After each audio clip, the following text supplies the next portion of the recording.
Good evening, everyone, and welcome to tonight's City Council meeting on this Monday, October the 6th, 2025 at 7:04 p.m. Ms. Derry, would you call the roll, please? Yes. Asa Brown. Here. Ralph Meeker. Here. Tim Terry. Here. Roger Rainwater. Here. Steve Tedford is absent. Oh, there he is. Yep, okay. Rob Brown is absent. We have quorum. Thank you very much. I will allow Steve 2 seconds to get If everyone would please rise, we'll start our meeting this evening with a prayer led by Pastor Trent Hampton from Calvary Temple, followed by our Pledge of Allegiance by Chief Stuart Bryan. Lord, we love you. Thank you for this day. Thank you for the time together.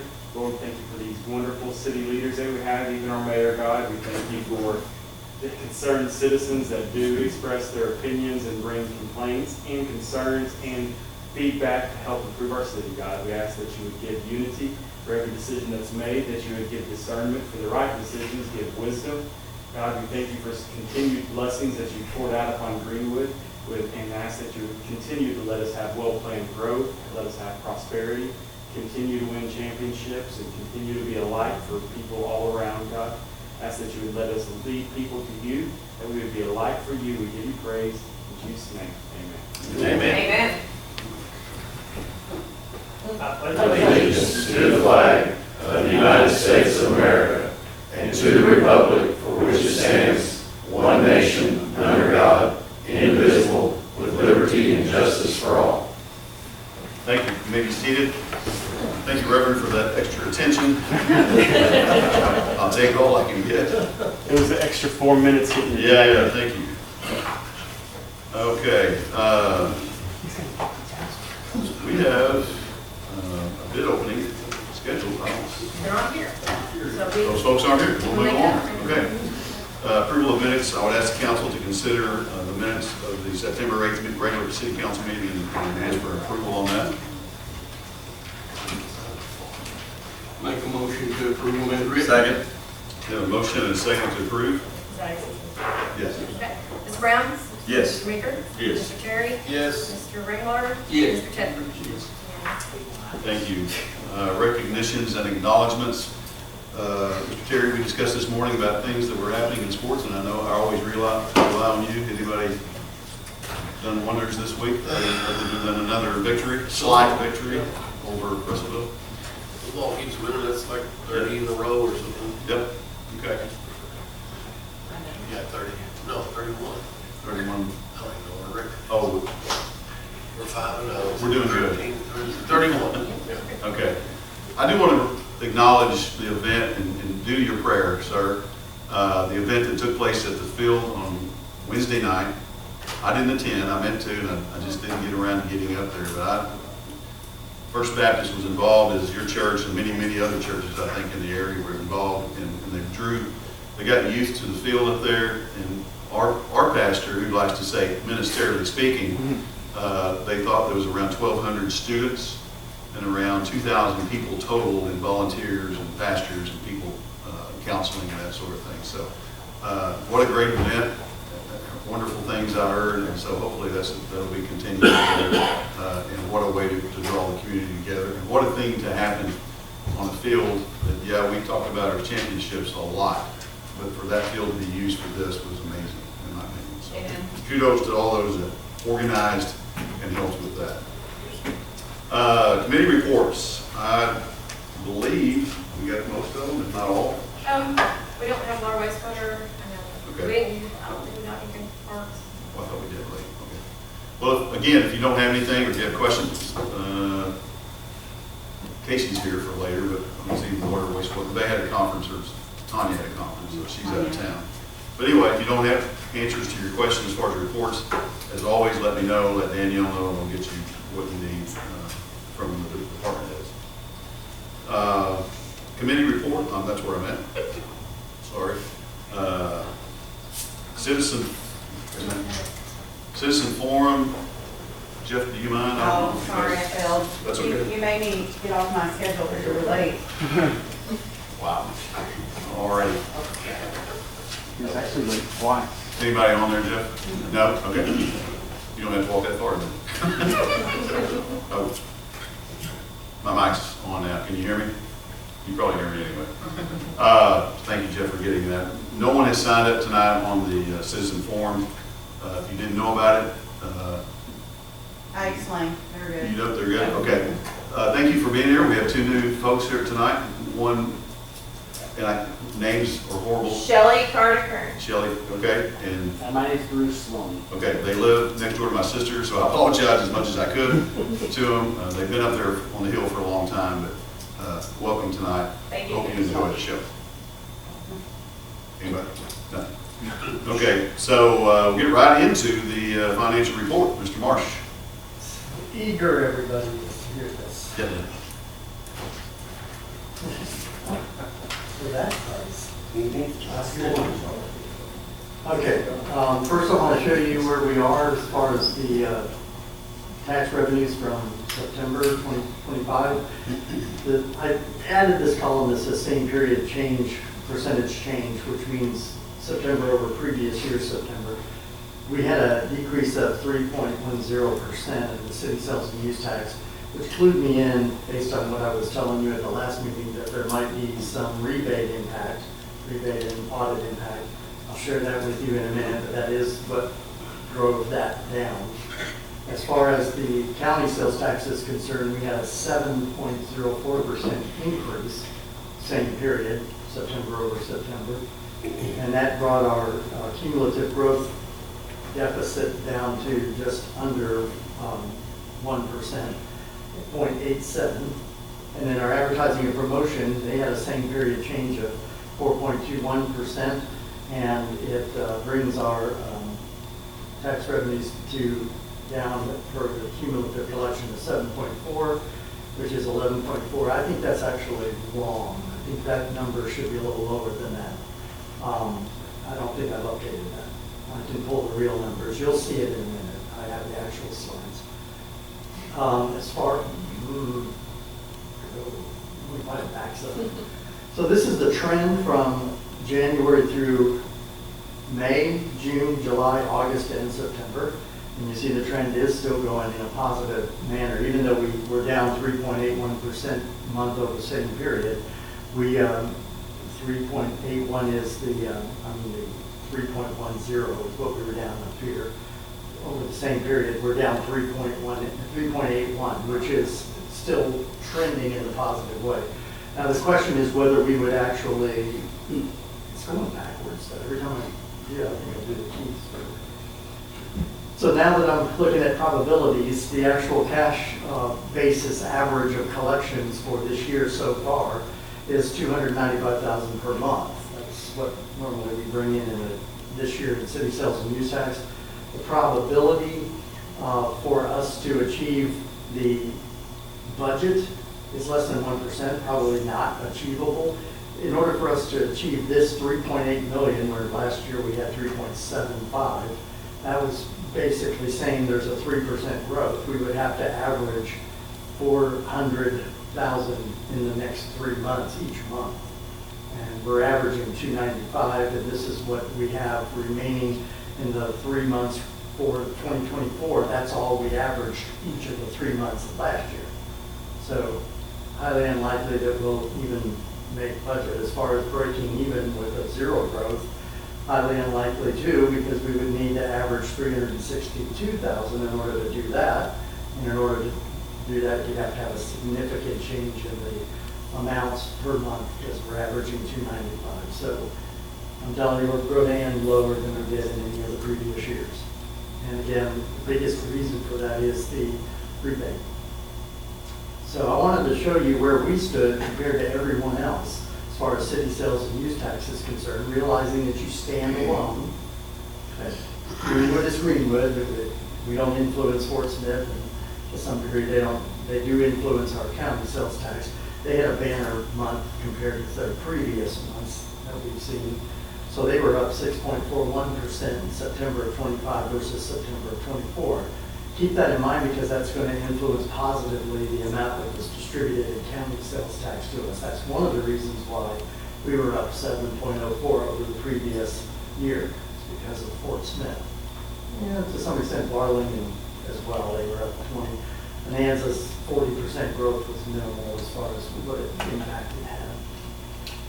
As far as the rebate is concerned, I was kind of anticipating this rebate hit to be in August because of the June fiscal year end close for a lot of organizations that supply RDOT, for instance, for the road. Sometimes it comes in a little bit later. They hit kind of right in the middle. So we did have a $10,225 impact on the rebates pulling away from our distribution. And if you look at where we are standing, your average rebate per month this year has been $16,000 versus $7,000 the previous, even though they had these three rather significant months. This month in February is the one that really actually did most of the damage. So it gives me a great idea now as to how we're going to be budgeting, and you'll hear that in the budget review on the 15th of this month. I think it's the 15th of October. There's our quarterly budget review session. I'll be talking more about this and how we're budgeting revenues then. As far as the audit is concerned, these are the audit adjustments, much less significant. We are just influencing less than 0.5%. So, but that also had a little bit of a tick up as far as the month of September is concerned. Now, what I wanted to show you is a restatement of September, just to show you how the actual taxable sales are going. So you could see that it was more the impact of the rebates than it was the buying power and the actual buying or the sales that was going on within the city. You restate by adjusting the rebate, this number here, back into the distributed amounts, and you'll see what the revised adjusted distribution would have been had there been no rebate and there had been no audit adjustment. We still would have been down for the month. We would have went from 3.10% the previous year to 1.13% down. So the month would have been a negative month anyway. And that equates to about a $200,000 dip in the actual taxable sales that influenced these distributions at 2%. That's how that would work. So July, the month of July was a down month as far as sales is concerned, and that's distributed to us in September.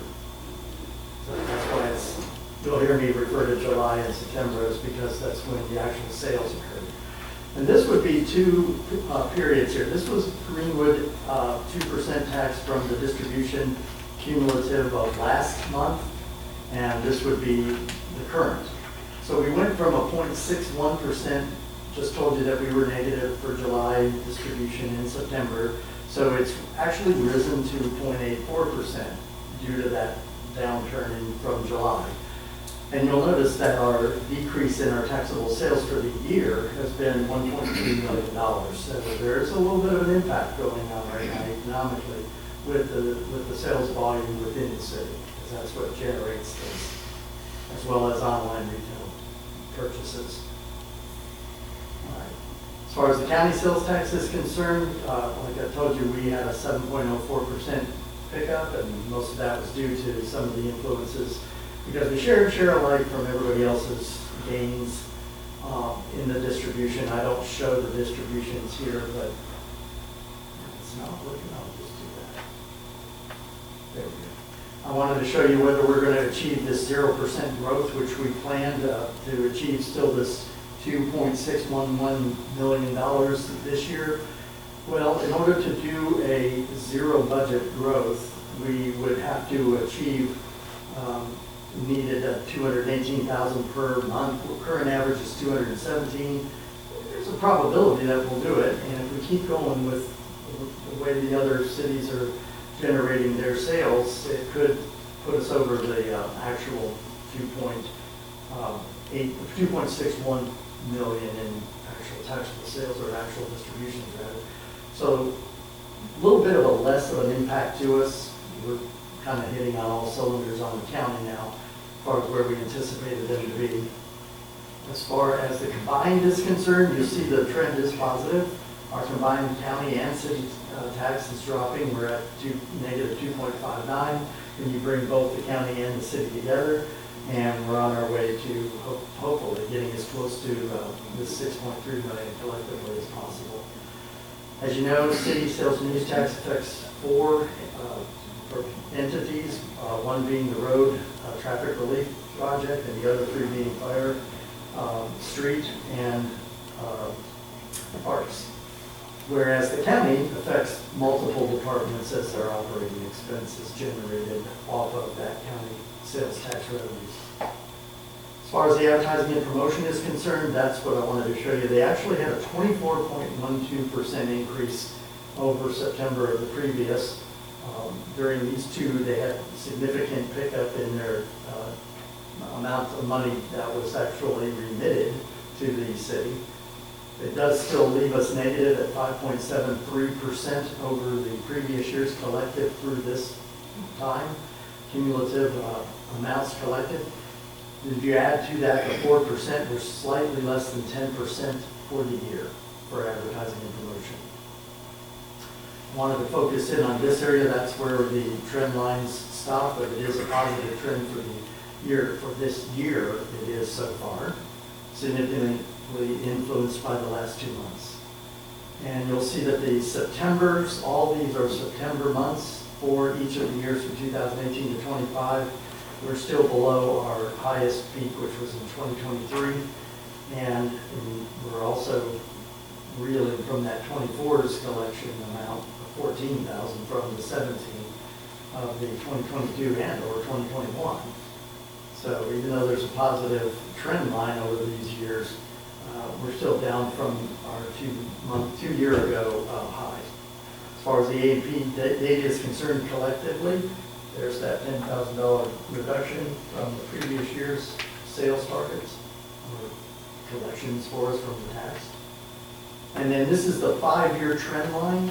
And the reason I even showed you this, even though that's a little bit of a misnomer, we do look at individual years just to see what the year is doing. I wanted to focus in on this area right here, which is the years 2022 to 2024. And if you look at this graph, I wanted to point out that that is 72% of the months contained in that period is above the trend line.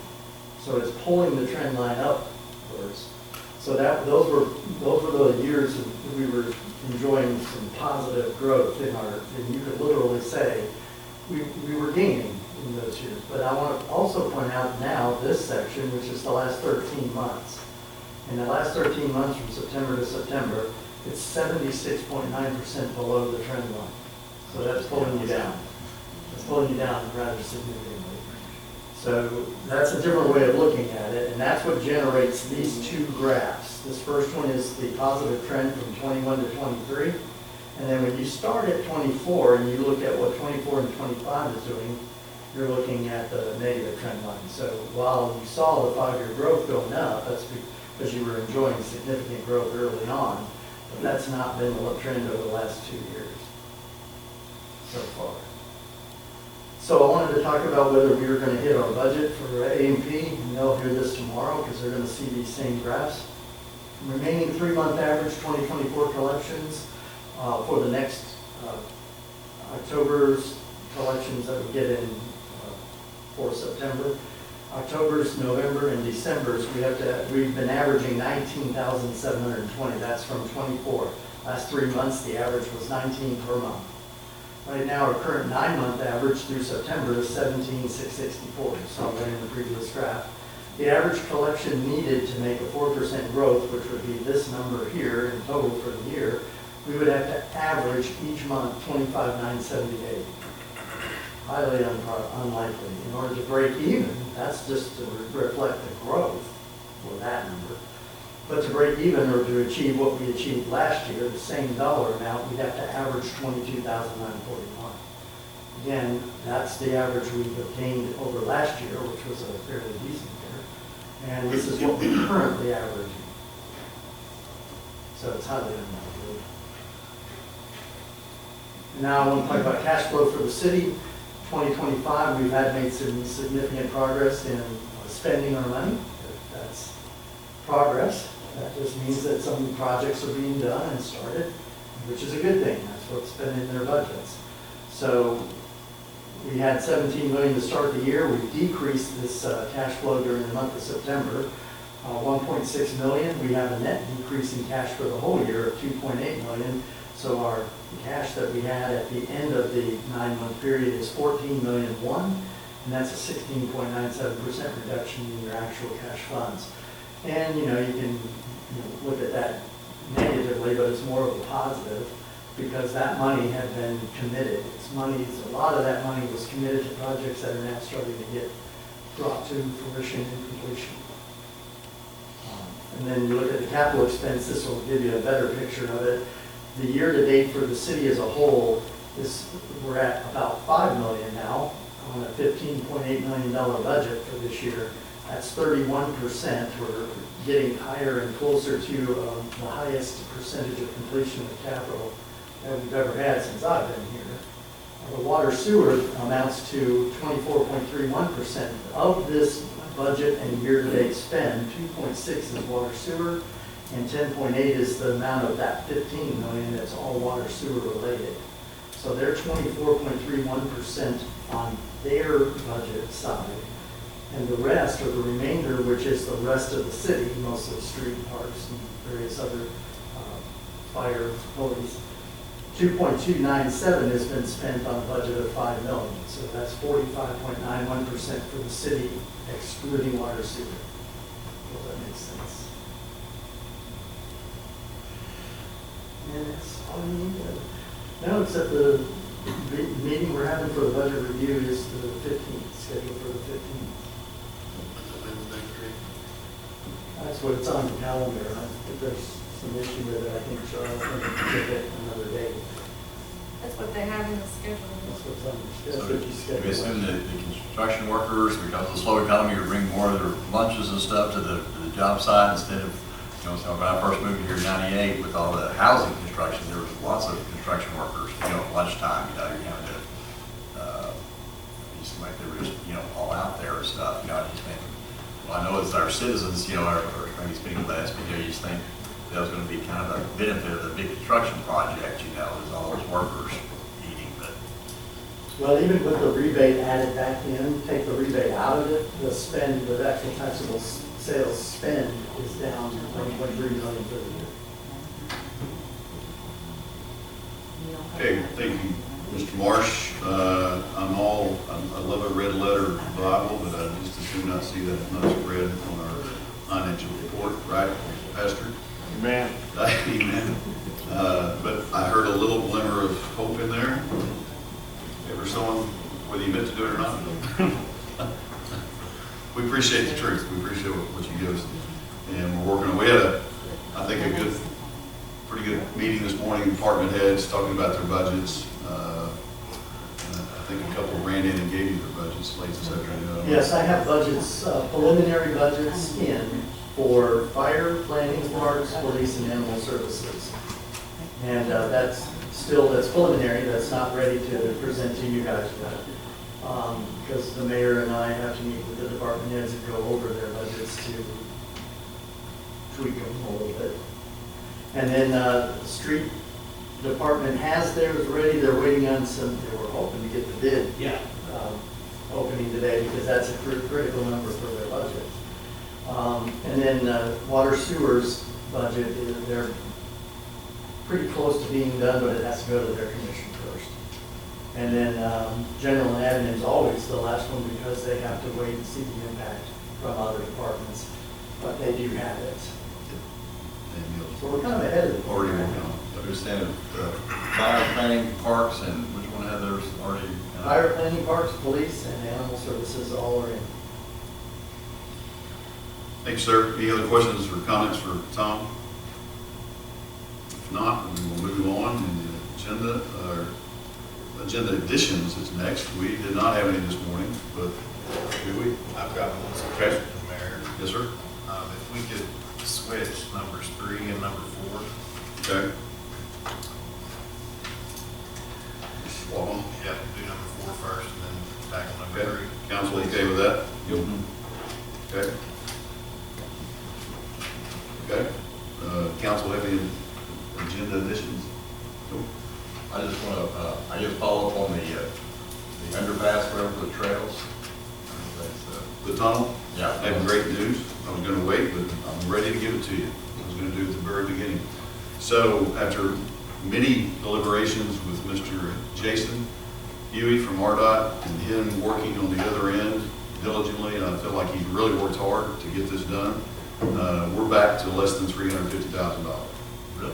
Yes, sir. Now, what that does not include, I want to make sure everybody gets this, is the railing on the bridge, or not a bridge, but the tunnel, the railings for the vehicle, like we have on Denver. You got that? They did not, Manhattan is who we're going to end up having. So there was a lot of discussion back and forth, as I told you before, about them not wanting to step on the other bridge company's toes, this, that, and the other. And after some long conversations on the phone with Jason, and I'm sure Jason had those with the higher ups in RDOT, and they said, let's get this back to where it's supposed to be. And so it's $350, but they did not include that particular item. Evidently, that item is a very expensive item, so it would have shot it up over the $350. We are going to ask of RDOT to put the holes in the concrete where we can come back, put those railings up ourselves. I've already talked to, I don't know if you've done anything, but I've talked to a couple of folks in town that might can provide, or if there's sets of that we can get. It should not, we will not be at the expense that RDOT is going to have to charge us. So that's a deep dive off of it. But the total price, now I don't have it in writing yet. Here, I will read the email to make it as official as I can. This is as late as this afternoon. I already knew it, but I asked for something in an email for him. He said, "Good afternoon, Mayor. I wanted to let you know that the contractor is informing that they will be submitting an overall cost of the tunnel that will result in the cost of the city being under $350,000. This is the cost after accounting for the savings and other contract items resulting from this change." And that's referring to what Mr. Powell asked me about, because I asked that of Jason to explain that. I call them the ramps, if you will, and whatever else. And then he says, "We have not received the official cost submittal, but we should have it any day." And that's about as close as I can get as official today. So that's back to where we were. The council approved the resolution to get that going. He asked me if I needed a lot of any time to get that going again. I said no. Hopefully everybody's on board, because we had already agreed for 350 or less, or up to 350. So I gave him the thumbs up. Let's get going, and let's not slow down anything over there and get this thing done. I did ask about, I knew it was a single, what's it called, Jeff, this thing? Culvert, basically. Yeah, it's a box culvert. I asked him, I said, I know without asking, but I'm going to ask anyway, this is a single, not a double, of course, or a triple like we have on Denver Street. He said, absolutely, it is a single because it's just for the trail. It's not for drainage of any kind. So they guaranteed us way back that this would not create a drainage issue on the trail, which I know is something Casey's glad to hear of. So we're full steam ahead. When I get an actual document, I'll probably have just have Danielle email it to you or something, or it'll be here. I'll let you know. But we're on the road. You said that, kind of, I can ask them to leave holes in there for the railing or whatever, so they can add it back. Right. Is there any kind of plan there for the lighting like it is on Denver Street too? Adding, lighting on that? Not in there. We can come back and do that. I think We knew we were going to have to do that at a later date. All the previous lighting project, all that wiring was stubbed out where we can continue beyond or across the bypass, across Main Street. Yeah. If I mean on the. You're talking about under the trail, Not under the trailer, but the bridge I'm itself, sorry. Like it is that in Denver. That's his. Like the street lighting. Yeah. The trail light. Yeah. Okay, that's still what you're talking about. All that wiring was stubbed out to where we can continue. Yeah. In those areas. I thought you meant in the tunnel. You're talking about. But that would serve that purpose too. But it would be good to have it in tunnel too, some lighting. It would be, and I think I'm not going to ask them to do it or even consider it, because it'll not to say anything wrong, but it'll be more expensive than what we can do that for. I don't know if they did just like that, do just the conduits or whatever, you know, you have the, I just think it's better for us just to handle it at this point. That's my opinion. I agree. And sure, we've got local fabricators that donate and build the road for us. I asked that of one particular, I won't mention his name, but his initials are Mike McAllister. And he assured me, he thought I was talking about hand railing, and he said absolutely. And then I said, no, it's not hand railing. We saw him at lunch or somewhere, and it's more of for the cars. So, Guardrail. Cargo. So Guardrail. he might can still do it, but I'm sure there's something that we can do. Sure, there's some land behind some state highway department deal. Laying around. Laying around. Probably, because it's basically, Yeah. you know what it is. We see it all the time. So we hope that that's a deal, but we're moving forward with it. This is, everybody good? Did you hear that, Mr. Powell, or do you need it? The tunnel is now $875,000. I'm joking. I'm joking. I'm joking. We've got it back down to 350, less than 350. The only thing that won't be part of it is the railing on top of the bridge that you see on Denver. We'll do that in-house, but we've got it for 350. This is with Forston. No, this is Manhattan Bridge. Manhattan Bridge. Yes, they will.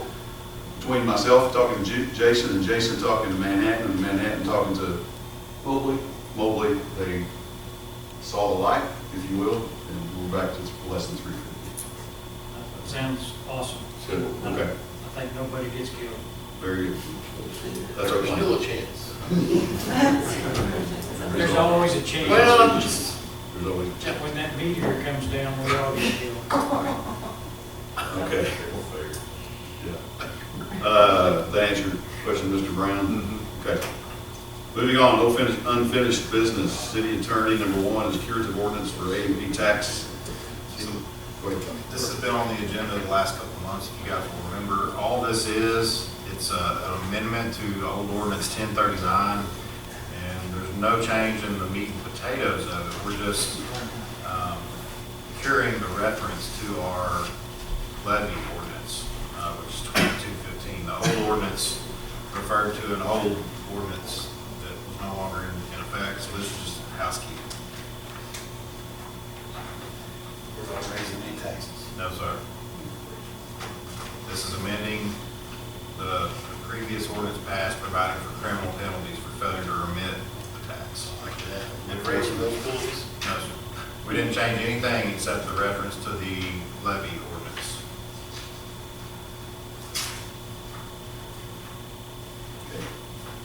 I make a motion to approve this ordinance. Second by title only. Second. We have a motion and a second to approve by title only. And on first reading, this time. First reading, this is, I'm assuming. Yes. Yeah, Mr. Brown? Yes. Mr. Meeker? Yes. Mr. Terry? Yes. Mr. Rainwater? Yes. Mr. Tedford? Yes. Mr. Powell? Yes. It's unanimous.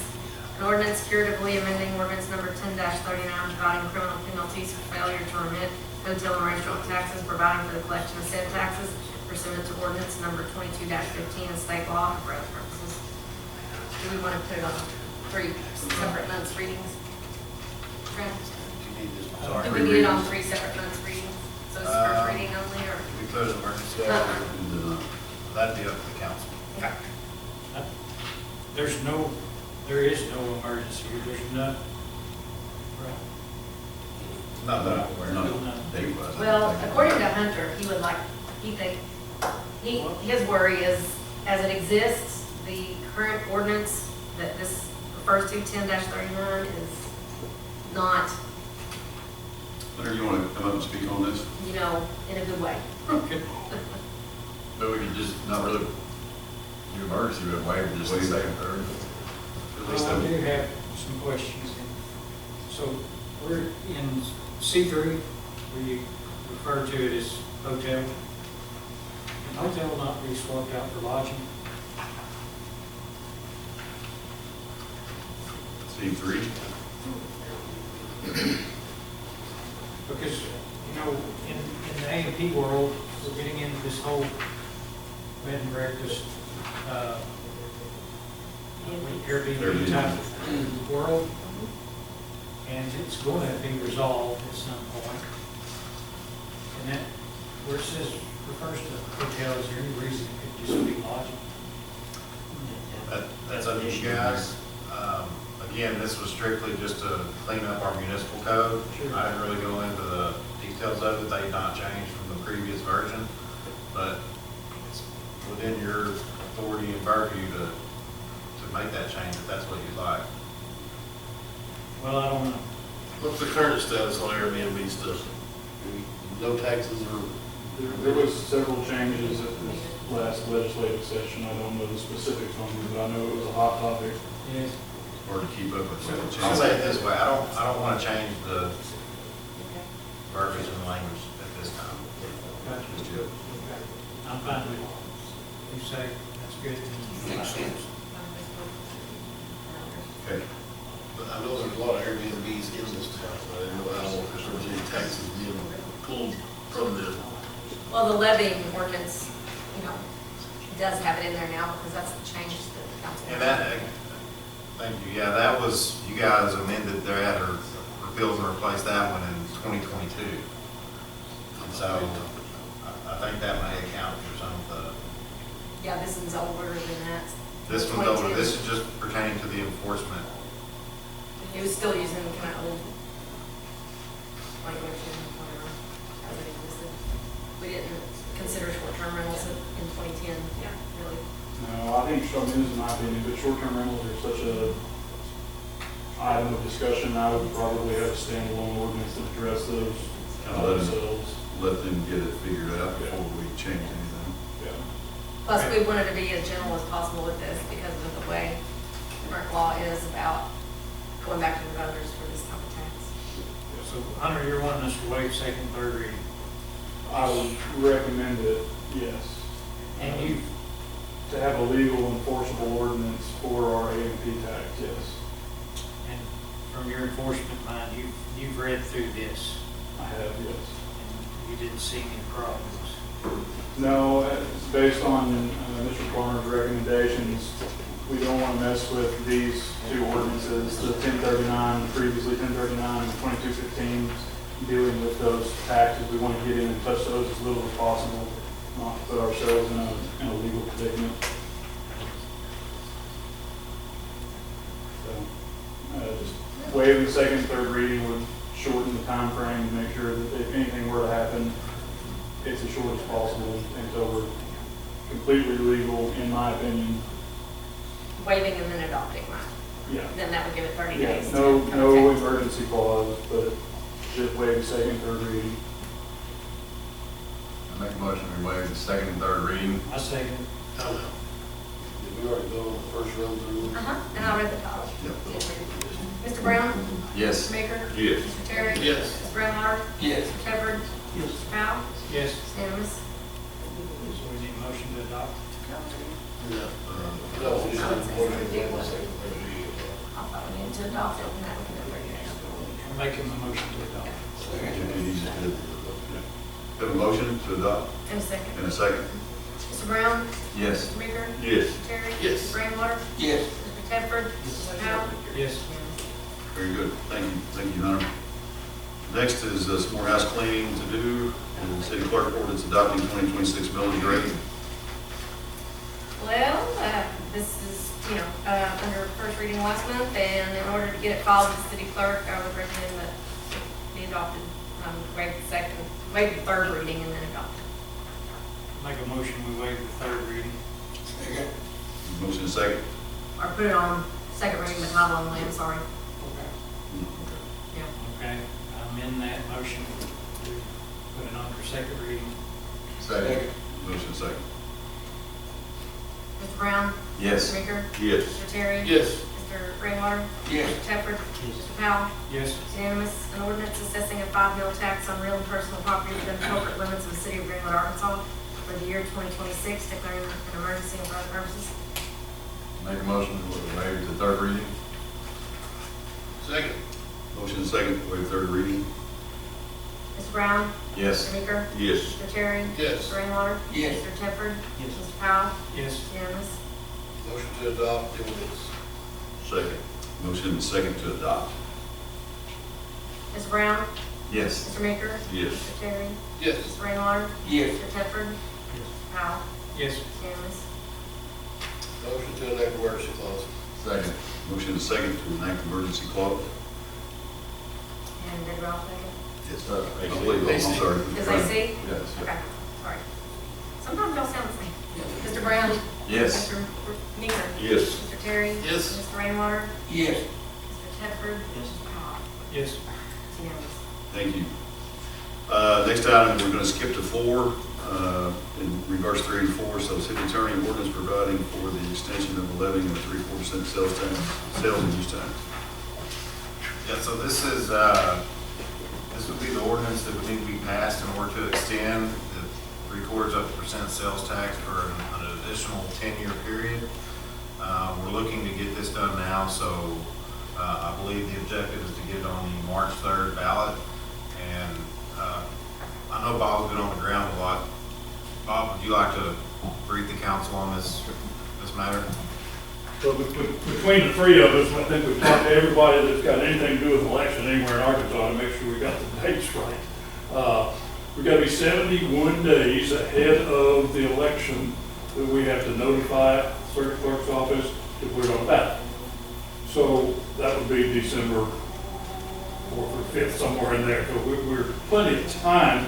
Our thinking is to get the ordinances passed, both the ordinances passed, do them like you've done these other housekeeping ordinances, go ahead and waive second and third and enact the ordinance, but no emergency clause, because it's not an emergency. We don't want the optics of thinking it's an emergency, but do that procedurally, then put it in place. We look at it between now and next council meeting. We'll run it by the clerk's office, we'll run it by the attorney at the election commission, make sure we hadn't missed anything. That gives us one more council meeting if we had to come back and make a change. So we do everything, and otherwise the ordinance will just be enacted. If we wait till November to enact it, then we don't have that 30-day window that we might could come back and do something different if we had to. So do it tonight. That puts us all in good shape. We've started putting some campaign stuff together, so we'll be ready to roll on it. Make sense? So has anything changed from when we adopted it 10 years ago? No, sir. That same words. It's verbatim. It's verbatim. Okay. In section 3, it's talking about a third for firefighting, a third for parks, and a third for traffic relief. Would it be wise to allow some wiggle room there in case we needed to adjust the percentages between those 3 departments? I think that's a good idea.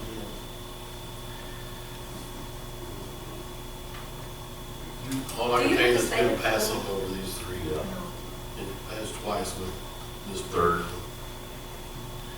I 100% agree with you, but nobody wants to hear about it right now.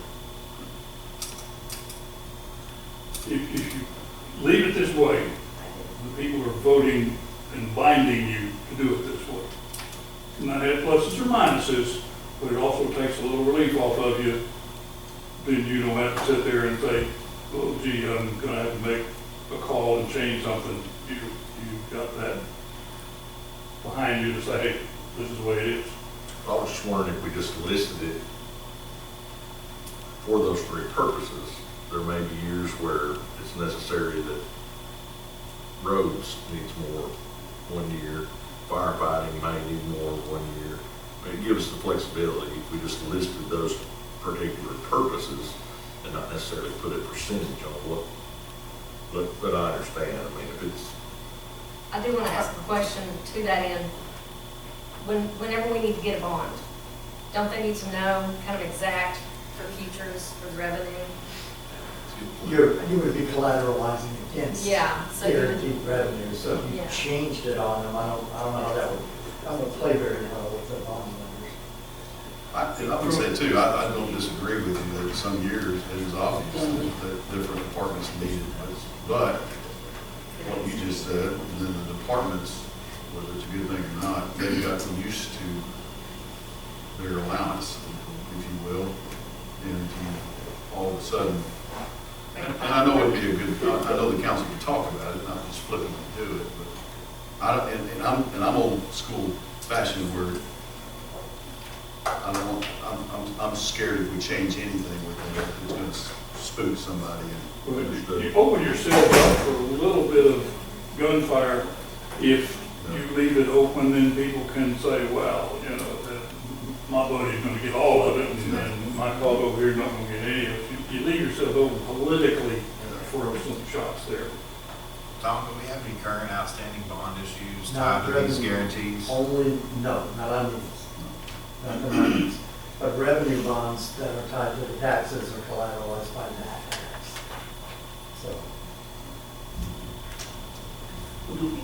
However, I plan on asking for some if it renews asking for some bonds. really Yeah. good move. Another election, Yeah, I know. you're the campaign chair on the next election. No, I just know that we're gonna need it. Also, let me play devil's advocate and say it fails in March, are we allowed to get it back on in November and try again? Do you want me to explain that? You go ahead. It's not a good- Charlotte it's Charlotte not a did good the homework on this. It was complicated. Yes, we could. Department of Finance Administration requires 90 days notice to put a tax in place. They require that 90 days notice to keep a tax in place. It's understandable on a new tax, there's a lot of moving parts they gotta put together. On renewing a tax, they gotta do exactly nothing. But still, that's the policy. Here's the kicker that Charlotte found out. If we vote on it in November, we can't give them 90 days notice, obviously, prior to January 1. Their 90-day policy kicks in January 1, they would start collecting it for us April 1. That's a We million lose 3 dollars. months of tax, $1 million. That's devastating. $1 million. We So- lose $1 million. Yes, we can, but with the knowledge right now that it could cost us $1 million. Lee Johnson's working on it. It's unintended consequences of when they do away with special elections. So, you know, usually you get to have it March and 90 days notice time, whatever, or August, whatever. Now you've got to have it March, November. So So that's changed since the '06 election. it's got to change 3 years ago, I think. So, Well, to answer this, you can, but we better not. I guess losing $1 million is better than losing. Well, yeah. And also understanding politically, if we don't get the message to the people to support this in March, it's 3 times as hard to get them to go back and vote once they voted down. It's possible, but we're gonna do this right. And, you know, the people support what we do. They support fire and parks, streets. They support those things. We just gotta present it to them intelligently. Have you got any backlash on the streets about why we're changing it to March? Anybody asking questions? But what? Why you're changing it? Not yet. Now, I've actually been doing a little feeling out some of the folks that are inclined to be a little more negative, because I want to hear that. I want to hear what we got to address. I would say we're doing it March, not lose money. Okay. I mean, we need What? to. I said, you need the names of those people? No, Right? they know. We know who they are. And I'm not talking about people that are against it. I'm not talking about people that'll tell you, here's the downside. We didn't know that at the beginning. I visited with Bob a little bit, you know, it sounds like he's got everybody involved with it, you know, got a good game plan going, you know, so I feel pretty optimistic about it. Well, I've gotten stuff already from Stuart, from Sonny, from Casey, and Jeff next. We're doing some stuff. So we've got plenty of time right now. We're gonna put together bullet points and we're gonna elaborate. We're gonna do things like a voter registration drive at school, like we did the last time around, that's set up to go with. So we're gonna carry those things through, I think, pretty well. We're gonna have a good campaign. We discussed it again this morning. Department heads know. Yeah, they're obviously bought in 100%. Know how important it is. Do you know about how many voters there usually turn out for primaries or city-related votes? It's going to be a little different because we've moved it. So, you know, but you generally have half a primary that you'd have in general. That's a ballpark number. But if you have 5,000 in the general, you'll have 2,000, 2,500 in primary. Of course, when we're just voting on city-related, only citizens can vote on Yeah. that. So you're really decreasing it. It's Yeah. not, And also bear in mind that at a primary election, you will have your more educated voters. Your more frequent voters vote primary. They're generally the more educated voters. They're generally the voters that take the time to figure out what the issues are. We're educated on the subject. Yeah. I mean, on the subject. I want to make sure that the public knows that we're not calling anybody uneducated. No, yeah, people that are. Right, sir? Time. Mr. President? Mr. President. Question. Back when we first passed the sales tax, and I'm assuming, because I wasn't here when we passed the renewal of it, what are the plans specifically for the money from parks, streets, and fire? I mean, why are they still needed? What are they gonna do with it? Absolutely. We're gonna do that. We're gonna make that. They started that. We're gonna do what Mr. Powell said. We're gonna tell them what we did with it. We're gonna tell them what we're gonna do.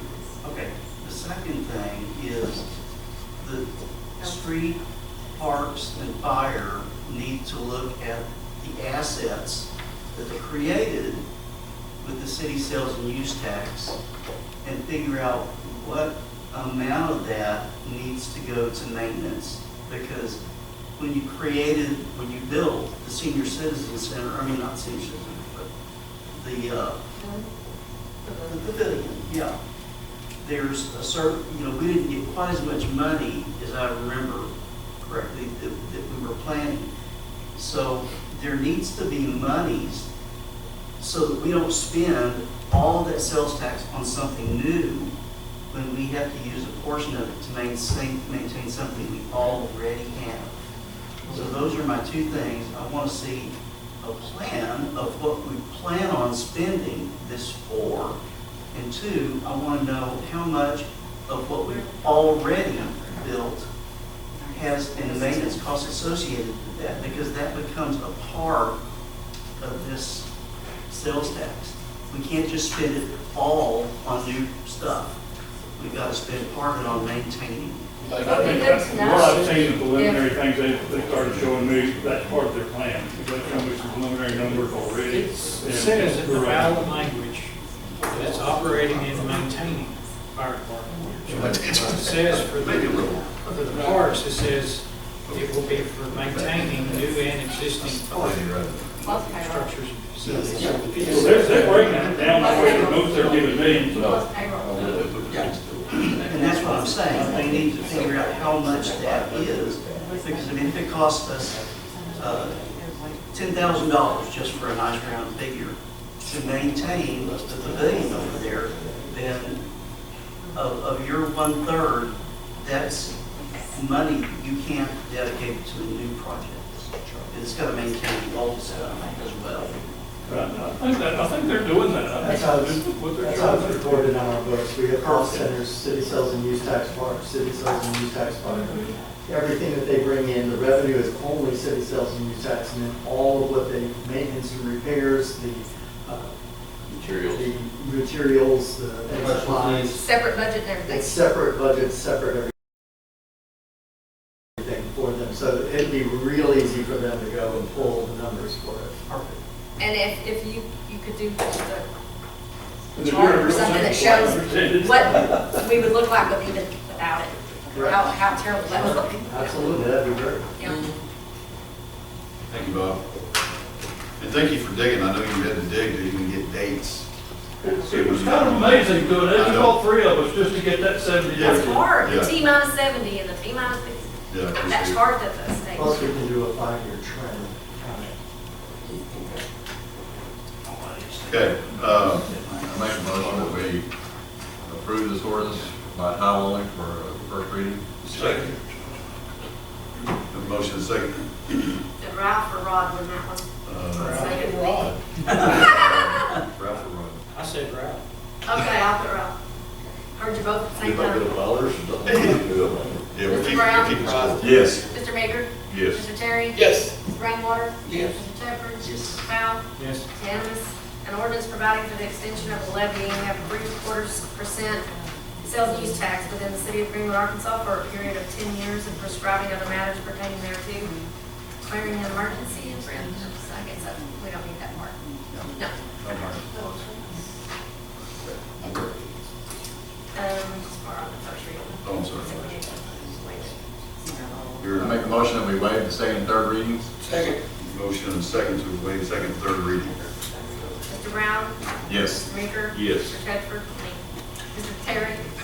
Yes. Mr. Rainwater? Yes. Mr. Tedford? Mr. Powell? Yes. Unanimous. Mr. Plummer, do we need to adopt? Yes. I make a motion that we adopt. Second. Motion second to adopt. Mr. Brown? Yes. Mr. Meeker? Yes. Mr. Terry? Yes. Mr. Rainwater? Yes. Mr. Tedford? Yes. Mr. Powell? Yes. Thank you. Do we invoke the emergency clause or? No. So we're going to go back to 3. Now, city attorney ordinance calling special election at 3% sales tax and use tax, sales and use tax. So this is the required ordinance to call the special election for this ballot issue of the sales tax levy. The reason we flip-flop them is because if you'll see in the first whereas paragraph, this one will actually reference the other one that you just passed. And so that's all this is to get it on the ballot. No, is this really a special election? Yes. I asked that too. It seemed odd, but it's still considered special. It is a special election, but it can only be held on March 3rd and over. That's correct. Is it gonna be on the same ballot as all the primary stuff? Yes.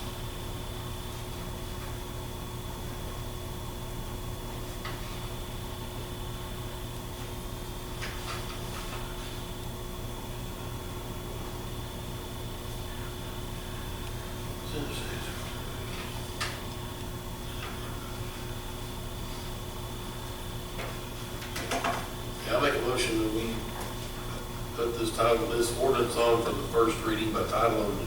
Second. Motion second, first reading title only. Mr. Brown? Yes. Mr. Meeker? Yes. Mr. Terry? Yes. Mr. Rainwater? Yes. Mr. Tedford? Mr. Powell? Yes. Unanimous. An ordinance calling a special election in the city of Greenwood, Arkansas on the question of the extension of the levy of the 0.75% sales and use tax within the city of Greenwood, Arkansas. Make a motion, we suspend the rules and waive second and third reading. Second. Motion second to suspend rules, waive second, third reading. Mr. Brown? Yes. Mr. Meeker? Yes. Mr. Terry? Yes. Mr. Rainwater? Yes. Mr. Tedford? Yes. Mr. Powell? Yes. Unanimous. Motion to adopt. Second. Motion second to adopt. Mr. Brown? Yes. Mr. Meeker? Yes. Mr. Terry? Yes. Mr. Rainwater? Yes. Mr. Tedford? Yes. Mr. Powell? Yes. Unanimous. Thank you. We've done that. I appreciate everybody's cooperation and helping work, getting it on. And we have our work cut out for us. So, teamwork. Thanks, village. Takes a village. That's right. I have a question. Yes, sir. Nothing in what we passed would eliminate, would keep this money from being used for bonding purposes, correct? We've never had a bond tied with that sales tax money. Bond could not exceed, the bond term could not exceed the remaining term. That you're collateralizing only up to what you're guaranteed. So 10 years. I think he means nothing here prevents a The bond. amount, but I don't guess doesn't. All the bond is all the bond would do is collateralize, but the bond would have to be for the stated purpose of, it had to be for the street, it has to meet the criteria for what that tax is for. And he mentioned that earlier, bond. Is that not something that wants to go on, we want to put on with this? Not at this point, no. So the single transaction language in section 3, Mr. Plummer, is that something that would affect the bonding?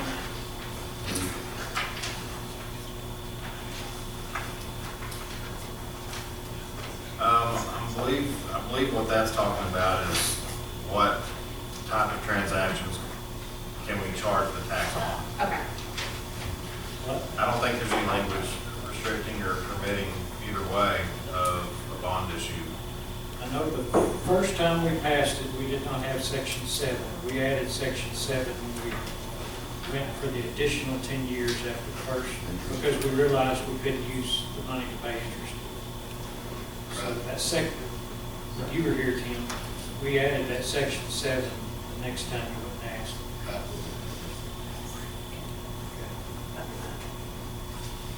That's it. Okay. Thank you all. Next on the agenda is number 5, resolution supporting America 250 semi-quincentennial. How about that? So I would like for Cheryl to read this because that word's in here about 15 times.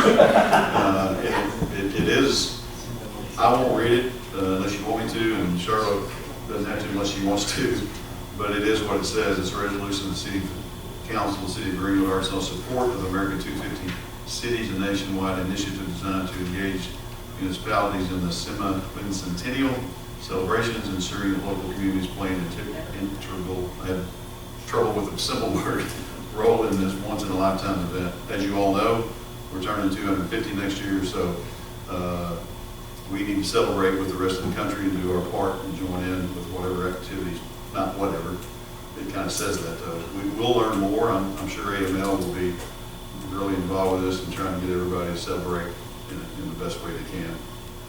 And as a reminder, not to cloud the issue, we have 175 years celebration next year of Greenwood, Arkansas, established March 10th, 1851. So Say what that's called. yeah, I don't even know.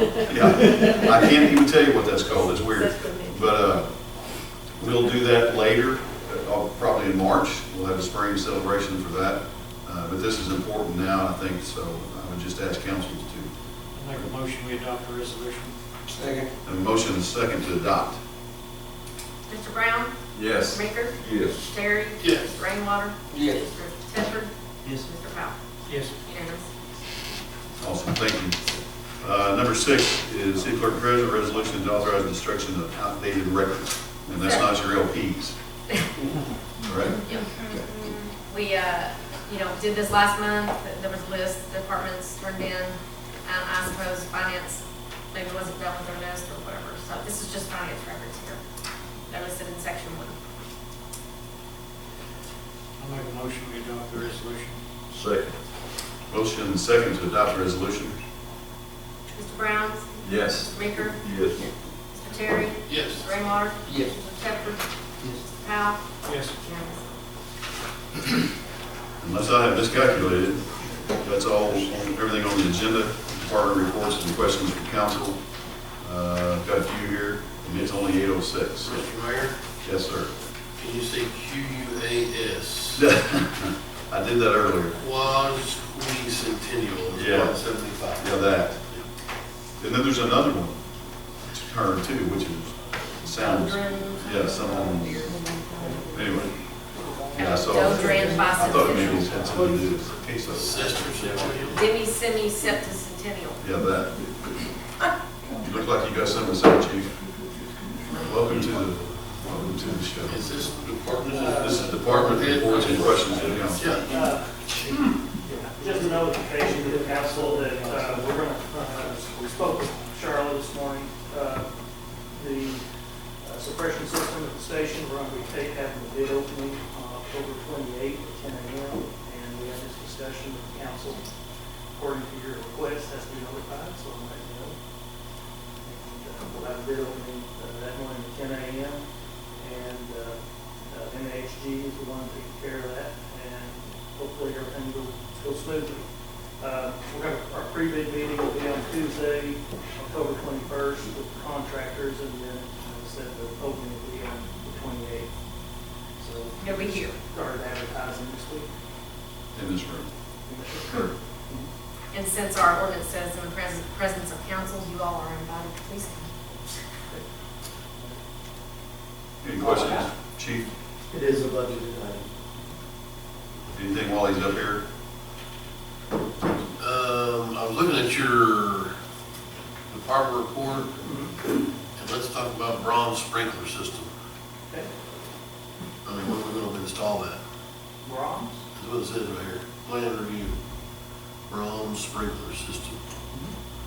Yeah, when's that going in? Oh, you wanna know when you get Hamburg? As soon as they get that building built, they'll be going in. I field phone calls daily on, is that Brahms they're building out there? Is that, what's that footing? What's that?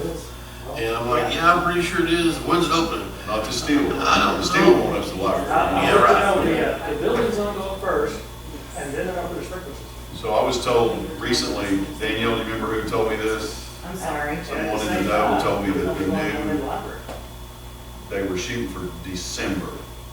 I just know as soon as, we've been told as soon as the one in Mazard is being, finished Right, being but built. or that, considering zero. that and then the time to build it, They're I coming was told by somebody that acted like they know what they were talking about.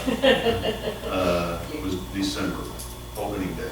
Well, Councilman Terry, all sprinkler systems, they have to come as a separate review, separate fee for the Yeah. other department to do. Yeah. And so we look at those and then provide a licensed sprinkler system company, especially Brahms, like McDonald's and Walmart, they have their big companies that come in. This one's actually had a little lot. Everything looks good. Okay. Thank you. Update, so for what it's worth, I don't know if I told you, I think I did, there's a gentleman, Fort Smith, that has been hired by Mr. Lewis out of California to maintain and bring that building up to code ever so slowly. There's work being done. I drive by there almost any day and there's somebody there, a truck or somebody on the roof or something. Mr. Michaels can probably attest better. I know he can as far as inside the building. I stay in contact with, his name is Lloyd. Lloyd Lloyd Sumner. Sumner. And he was very instrumental out of Chaffee. He's that guy on the barracks, but he's in charge of that. I contacted him just this week to remind him that the mowing needs to be done. My task for the street department was to keep it mowed like somebody was living there, and I expect these folks to do the same. So he's been pretty good about it. He said he'd get right on it. I don't know, Hunter, do you want to say anything about what's been done inside or not? I've not been inside since our court hearing. Okay, so to that, I'll pass it on to Travis to give you what had taken place at the hearing. I did not attend this last one, so. Well, we called for a status hearing after you guys asked about this a couple months ago, so we did that. Hunter went with me. He braved the witness stand for us. And so basically we knew that there were some non-compliance issues inside the building because, for one, the back door that was allegedly secured was wide open one day when Hunter went by and checked, so he just happened to peek in. And not only was the mess inside still there, but there was some new graffiti and things of that nature. So we just wanted them to come to court and tell the judge, because they weren't there at the last hearing, the damages hearing. So their attorney showed up, he gave a spiel, Hunter got up there and testified about what he saw, and the judge basically said, well, if they're making progress on it, then that's about all the city of Greenwood can ask. I said, well, that's what we're here for. They weren't here last time, so we just wanted them to brief us on where they're at so the court could hear it, so we could hear it, and so everybody could be on the same page. And so that's basically how that wound up. So we'll just keep an eye on it. Okay. So technically, they could slow walk it as long as there's no time to it, but it has to be.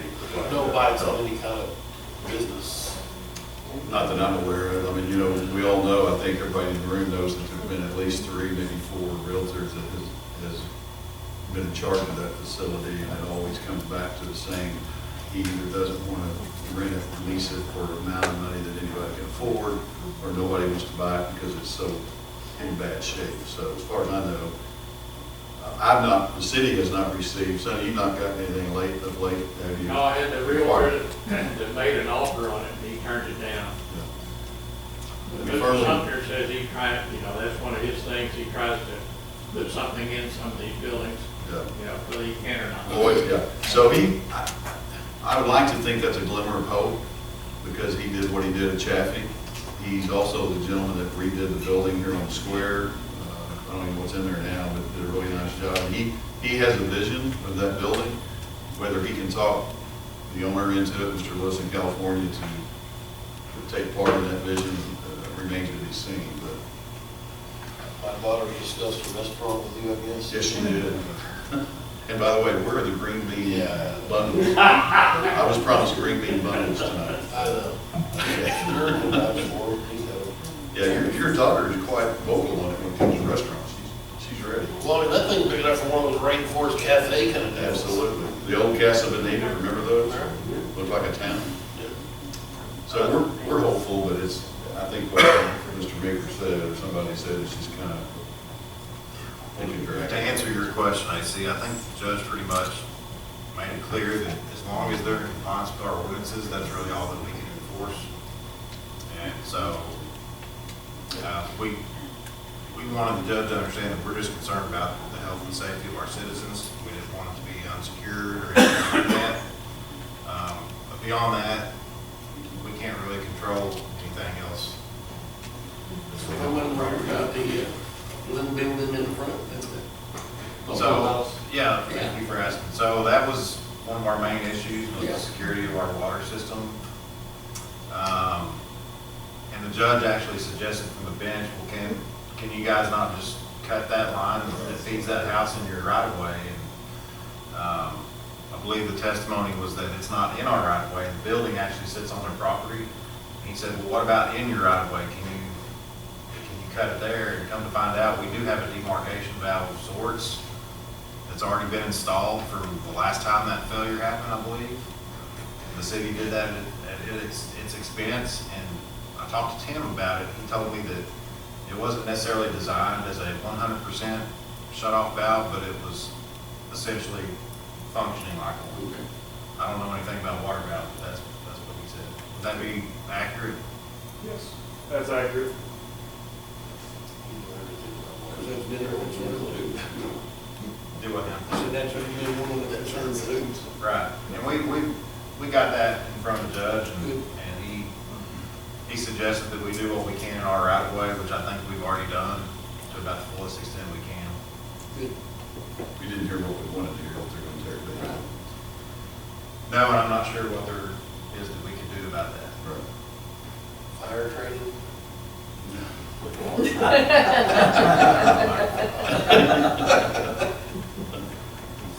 It has to be a safe facility first before we do that. But structural integrity by an engineer.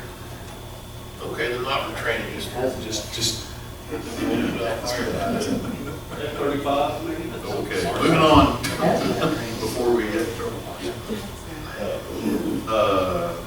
Anybody else? Yes, sir.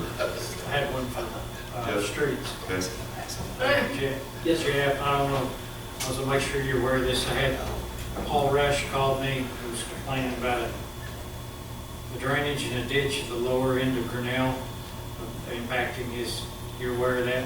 We cleaned it up on our side of it. Okay, and then Daniel McDaniel was complaining about the ditch over at the Greenwood Housing Authority. You're aware about that? Yes, sir. That's all. That's all we do. If the other's not to Paul's satisfaction, just let me know. Okay. Speaking of Grinnell, I don't know if it's Grinnell or what's the other one, Farley. There was a water leak up there somewhere.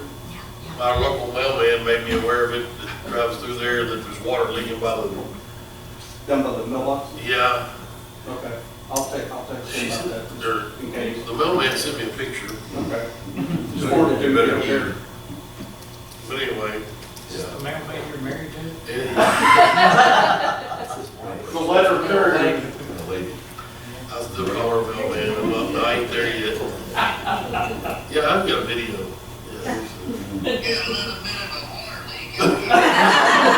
I'm sure she appreciates that. Put that on the big screen. Denver Street overlay, where we have that? Yes. Why? I thought we were gonna do that. Yeah. I agree. Where's phase two? The contractor that's doing our project through RDOT is also doing a project that will act with RDOT. And so they've gotten hung up over there on that project. Okay. The contract holder, of course, is RDOT. The last they told me was that they were about 2 weeks behind what they should have been. So this week will be the second week. Well, they're fixing to shut down for the year. I don't think close down early, the RDOT, like the Christmas holiday, they don't do nothing, do they? Well, I mean, like projects like this and projects they've got going, they have to have an RDOT person on site for them to happen. So they'll still run. The biggest challenge now is if it gets cold. Yeah. The asphalt has to be 46, the temperature has to be 46 degrees and rising for you to get asphalt. So that's kind of the only hitch. But on that point, they've got till November as their contract date before RDOT can enforce anything on them. So There's nothing that will sabotage a good project as when the mayor and the street director going on video on Facebook announcing we're getting ready to have an we're getting ready to have an overlay. Yeah. So he's had to change the signs three Trying to times. figure out why the back is ahead of us on the schedule. Well, because it's a state highway, Yeah, that, Highway 96. got you. So it's their street, so they get to say, Oh, yeah. You know that. Fiasco down there. So you guys got home in it the other Yeah, day. no kidding. Terrible. Mr. Terry, you uttered another question there. Did you want that addressed? I mean, I kind of, Hunter's back from Which one? conference, phase 2. Oh, yeah. So phase 2 of the sidewalk, can you touch on that, Hunter, for us? That's been another, it's almost like I did a video on that. Usually Rod's on top of it, on the race. I know. I'm asleep tonight. Just wait. Please don't address it. Look at you sneaking out. We'll pray for you, Stay a brother. long time. Take me with You you. did good. Everything's been submitted to RDOT. We're at 90% planned. We're just waiting on their final approval. They had some confusion on which sections were which phasing, through all of the sub-phasing and naming changes and the state highway going to a city street. It got everybody on a different page. For the last 2 months or so, we've been in discussion back and forth with multiple individuals from RDOT, and I got notification 2 weeks ago that we're back on review for the project. Everybody's shooting straight right now. Kind of on the same page. Yep. When can we expect to hear? I didn't get that. 2032. I did not get that deadline. I did ask. She was not aware of an intended date of completion. And what's the amount That- now? That is not for the press, that date I just gave. That is 2032. I don't remember the total amount on that project. I can bring that to you next meeting. And starting where and finishing where? It will start at Governor Bass Little, and it will go to, we went as far as we could afford. It is kind of the plan. And it goes to the Metal Men's House. I think it's one building down the transmission shop. It ends up right there. Okay. And then the second phase of that will complete from there to Denver, west. You don't remember what the grant was for, the amount cost, The grant that we had was for, I want to say it was 250. somewhere in there. It's 250. that's kind of what I remember, so. Yeah, yeah, and then our portion of that, I want to say we were somewhere around 350 with our 25. Initial cost It estimate was, over 5, right at 6. yeah, it was way up there, but we cut back on the bridges, Yeah. and we're not installing new bridges, we're staying on top of them, reduce costs where we could. I'll bring back a cost estimate next meeting. But at least it's, Yeah, we're moving forward. get the dust off of We it. were stagnant for a couple of months. Well, I'm impressed, when I see people on the sidewalk, the number of people it's being used for sure. It's amazing in the morning, with the lights that we put out, how many people are there. I've noticed that the county, they're using that as their exercise, not for all of them, but exercise routine. Those guys are walking. No, county. Oh, the county road. And those are some large fellows. They, at 5:30 in the morning, they're quite imposing. So coming down through there in their orange shirts. Anyway, it gets used. I'm amazed at how many people are out there. At 5:30, 6 in the morning. Which county guys are you talking about? Well, I don't want to mention their names, but since I've already said they were kind of larger guys. Not the county road maintenance men? Oh, when you said orange, I went directly to the county jail. Oh, my goodness.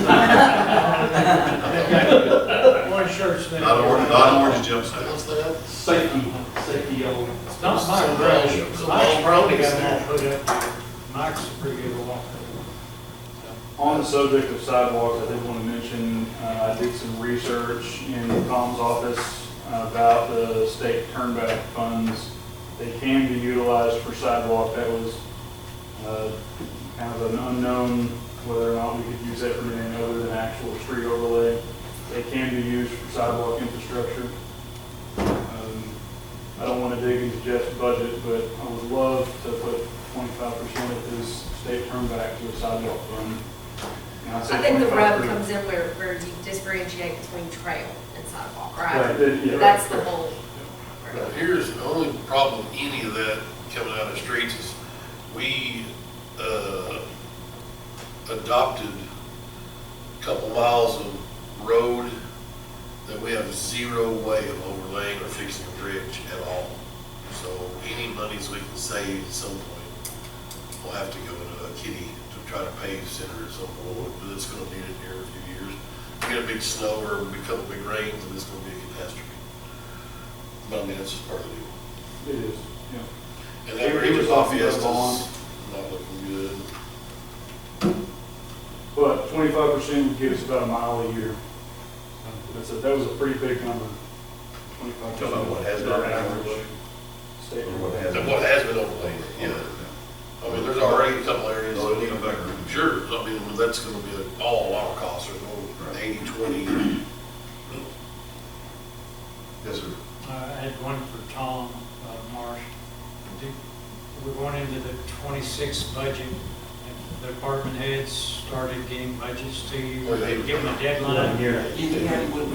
Go back and watch the tape. Go back and watch the. Never mind. Yes, budgets are in for fire, planning, parks, police, and animal services. Okay. And they are preliminary because we have not met with them and it's not ready to be turned over to you for any kind of date setting to go through. And then street is 99%, they were waiting on this bid opening today, but it didn't happen. So they're going to be turning theirs in most likely tomorrow. Water sewer has got to go to their commission first. And general and admin is now, that we just received the last of our administrative ones, they're ready to finish theirs. So we're way ahead of the game now, but like I said, it's very preliminary. Okay, I apologize to you, I was just making sure they were doing it.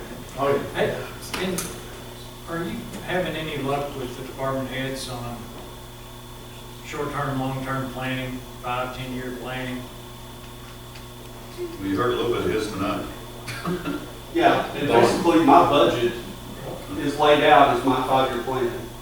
Because I have dates about all the projects. Okay. That's how my projects are laid out and priorities are laid out. So we can change those, you know, as we go through the budget process. Well, but that's where mine is. I think Tom's pretty good at projecting population growth versus income, and I just wonder if anybody has sat down and y'all gone through.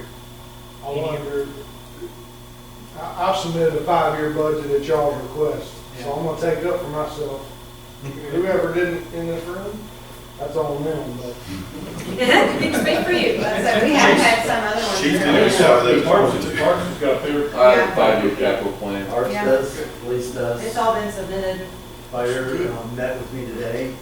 Fire met with you today? Well, fire come running in at the last minute. Yeah, they do. At least, Well, they wasn't running. Hey, Fire Prevention Week.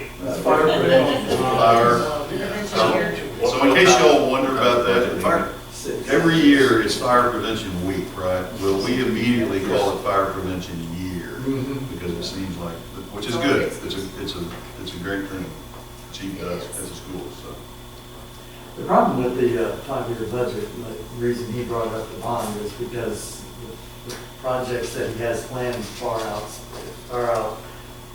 surpasses the turn back and the city sales. So he's gonna need more funds. Budget 27. Or less plans. Or I mean, you know, within your means, I mean, I don't have a boat down at Water house dogs, I can't afford one, so I don't ask for one. Most of these projects are overlays and. We had a good discussion about that. When you do that, Not your vote, Right. your solution is don't drive on those roads. this morning. Well, I mean, depends on which roads they are. Well, that's true. I know Tom mentioned it earlier, but it's a reminder to, that our quarterly financial review is Wednesday, October 15th at 6 p.m. So, unless y'all want to change that, that's what y'all set at the beginning of the year with the calendar. So hopefully, and I don't mean to sound like the bad guy here, but hopefully everybody can attend that, because that's very, very important. And when I emphasize to the department heads what's important coming from them, and we're on it. I'm recommitted myself this morning to this, and getting everybody on board, getting everybody where they're supposed to be, and not bringing you something that doesn't make any sense. So if they're working hard, I want everybody to equal it out. Just be here, and there will be food, right?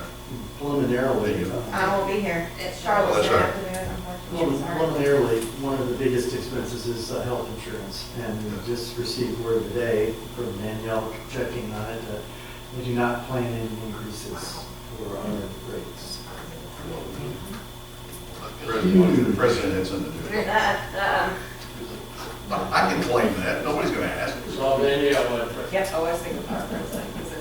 Anything else out of council forum? If not, we can adjourn at 8:30. I'll make a motion to adjourn. That's a record. You'll need to come every month, because we never get out this early. Early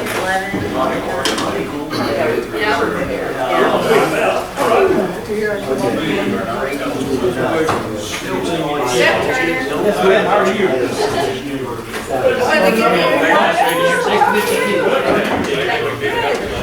We wanted to be involved. Would you move back? I moved back to